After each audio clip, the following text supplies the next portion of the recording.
શું તમે ગુજરાતના એવા મેળા વિશે જાણો છો જ્યાં આખું ઉત્તર પૂર્વ ભારત જાનૈયા બનીને આવે છે?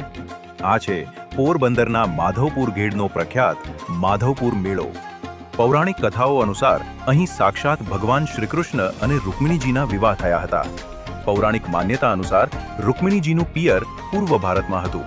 એટલે જ દર વર્ષે રામનવમીથી શરૂ થતા આ મેળામાં ઉત્તર પૂર્વના લોકો પોતાની દીકરીને પરણાવવા છેક ગુજરાત આવે છે.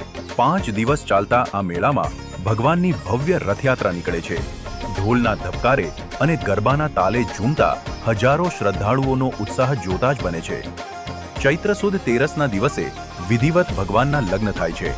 ભક્તિ, સંસ્કૃતિ અને માધવપુરના દરિયા કિનારાની સુંદરતા તમારું મન મોહી લેશે. ગુજરાત અને ઉત્તર પૂર્વના આ અદ્ભુત સાંસ્કૃતિક સંગમને રૂબરૂ માણવાનો લાવો ચૂકશો નહીં. માધવપુર મેળો 2026.